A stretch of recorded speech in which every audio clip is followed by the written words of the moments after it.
Hi all, இன்றைக்கி ஒரு ஈஸியான தந்தூரி சிக்கன் ரெசிபி பார்க்கலாமா? இதை நீங்கள் காசு கொடுத்து ஹோட்டலில் வாங்கி சாப்பிடணுன்னு அவசியமே இல்லை. ஹெல்த்தியாக நல்லா சுத்தமாக வீட்டில் இருக்கிற மசாலா வச்சு நீங்கள் செஞ்சிடலாம். ரொம்ப ஈஸியான ரெசிபி. டே மெத்தடை நீங்கள் ஃபாலோ பண்ணுங்கள். கடையில் இருக்கிறத விட டேஸ்ட்டாக உங்களுக்கு கிடைக்கும். அதுக்கு ஒரு பவுலில் 1 டேபிள் ஸ்பூன் ஃபுல்லாக தயிர் எடுத்துக்கோங்க. அந்த தயிரில் 1 டீஸ்பூன் இஞ்சி பூண்டு பேஸ்ட் போட்டுக்கோங்க. அதில் ஒரு 1/4 டீஸ்பூன் மஞ்சத்தூள், 1/2 டீஸ்பூன் மல்லித்தூள், 1 டீஸ்பூன் மிளகாத்தூள் அதை போட்டுக்கோங்க. அப்புறம் ஒரு 1/4 டீஸ்பூன் மிளகுத்தூள் சேர்த்துக்கோங்க. அப்புறம் உங்களுக்கு தேவையான அளவு உப்பு சேர்த்துக்கிட்டு அதில் கொஞ்சோண்டு பட்டர் போட்டுக்கோங்க. என்னுடைய பட்டர் நான் அப்போ தான் ஃப்ரிட்ஜில் எடுத்ததுனால கொஞ்சம் கெட்டியாக இருந்தது. பட்டர் சேர்த்துட்டு அதில் ஒரு 1/2 லெமன் பிழிஞ்சு விட்டு நல்லா மிக்ஸ் பண்ணிக்கோங்க. இதில் உப்பு உங்களுக்கு எப்படி தேவையோ அதை போட்டுக்கோங்க. சில பேர் என்ன பண்ணுவாங்கன்னா, சிக்கனில் உப்பு மஞ்சத்தூள் போட்டு கழுவுவாங்க. அப்போது சிக்கனில் கொஞ்சம் உப்பு இருக்கும். அதனால் உங்களுக்கு எப்படி உப்பு வேணுமோ அந்த அளவுக்கு நீங்கள் சேர்த்துக்கோங்க. சேர்த்துட்டு நல்லா மிக்ஸ் பண்ணிடுங்க.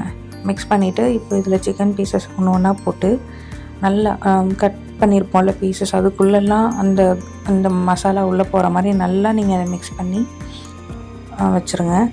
இதோடைய மசாலா இதுக்கு நீங்கள் தனியாக வெளியில் தந்தூரி மசாலா வாங்கணுன்ற அவசியமே இல்லை. வீட்டில் உள்ள இந்த மசாலா வச்சு செஞ்சாவே நீங்கள் கடையில் சாப்பிட்ற டேஸ்ட் கிடைக்கும். இதில் ஒரு 1/4 டீஸ்பூன் கரம் மசாலா, அப்புறம் கொஞ்சோண்டு 1/4 டீஸ்பூன் போல் கஸ்தூரி மேத்தி போட்டு நல்லா மிக்ஸ் பண்ணிடுங்க. இந்த மசாலா சிக்கன் பீசஸ் உள்ள நல்லா ஊறி போகணும். அந்த அளவுக்கு நீங்கள் மிக்ஸ் பண்ணிவிட்டு ஃப்ரீசரில் வைக்க வேணாம், ஃப்ரிட்ஜில் ஒரு 30 மினிட்ஸ் வச்சுருங்க. வச்சுட்டு அப்புறம் நீங்கள் செய்கிறதுக்கு முன்னாடி அதை வெளில எடுத்து வச்சுருங்க. இப்போது நான்ஸ்டிக் பேன் எடுத்துக்கோங்க. சில்வர்லாம் யூஸ் பண்ணாதீங்க, அடி பிடிச்சிரும். நீங்கள் இதில் செய்கிறதா இருந்தால், அடுப்பில் செய்கிறதா இருந்தால் நான்ஸ்டிக் பேன் யூஸ் பண்ணுங்கள், அதுதான் பெஸ்ட்டு. அதில் நீங்கள் எண்ணெய் உங்களுக்கு இது ரொம்பவும் டீப் ஃப்ரை பண்ண வேண்டாம், ஷாலோ ஃப்ரை மாதிரி தான். அதனால் கொஞ்சமாக எண்ணெய் விற்றுட்டு அதில் நீங்கள் இந்த சிக்கன் பீசஸை ஒன்று ஒன்றா போடுங்க. இதில் முக்கியமான பாயிண்ட் என்னென்னா, நீங்கள் ஒவ்வொரு பக்கமும் திருப்பி வேக வைக்கணும். ஃபஸ்ட்டு நல்லா ஆயில் ஹீட் ஆனோடனே சிக்கன் பீஸை போடுங்க. போட்ட உடனேவே ஒரு தடவை பரட்டிடுங்க, ஏன்னா அடி பிடிச்சிடாது. இப்போ ரொம்ப நேரம் ஒரு சைடே இருந்துச்சுன்னா நல்லா அடியில் பிடிச்சிரும், தீஞ்சு போயிடும். இப்போது 2 பக்கமும் உங்களுக்கு ஆயில் கோட் ஆகிடுச்சுன்னா தீஞ்சு போகாது, உங்களுக்கு நல்ல டெண்டராக நல்லா சாஃப்டாக கிடைக்கும்.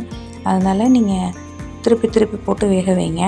நம்ம எப்போவுமே என்ன பண்ணுவோம், ஃப்ரண்ட் அண்ட் பேக் மட்டும் தான் திருப்பி வேக வைப்போம். நமக்கு இது ஷாலோ ஃப்ரைங்கிறதுனால சைட்லேயும் கொஞ்சம் அப்படி வச்சு வேக வைங்க. இப்படி நீங்கள் திருப்பி வேக வச்சிங்கன்னா இது நல்லா உங்களுக்கு வேகிறதுக்கு ஒரு 20 மினிட்ஸ்லேருந்து 25 மினிட்ஸ் வரையும் ஆகும். இதே நீங்கள் ஏர் ஃப்ரையரில் பண்ணுறீங்கன்னா 180 டிகிரி செல்சியஸில் ஒரு 20 மினிட்ஸ் வைங்க. 10 மினிட்ஸ்க்கு ஒரு தடவை திருப்பி வச்சுருங்க. அப்போது உங்களுக்கு 2 பக்கமுமே வெந்துடும். ஃபஸ்ட்டு 10 மினிட்ஸில் ஒரு பக்கம் வேகும், அடுத்த 10 மினிட்ஸில் இன்னொரு பக்கம் வேகும். இப்போது சிக்கன் பீசஸை நான் வேறு பவுலுக்கு எடுத்துடுறேன்.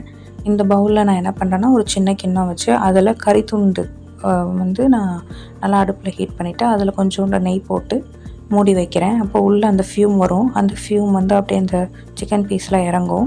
அப்புறம் கொஞ்சம் ஒரு 5 மினிட்ஸ் 10 மினிட்ஸ் கழிச்சு எடுத்து நீங்கள் சர்வ் பண்ணி பாருங்கள்.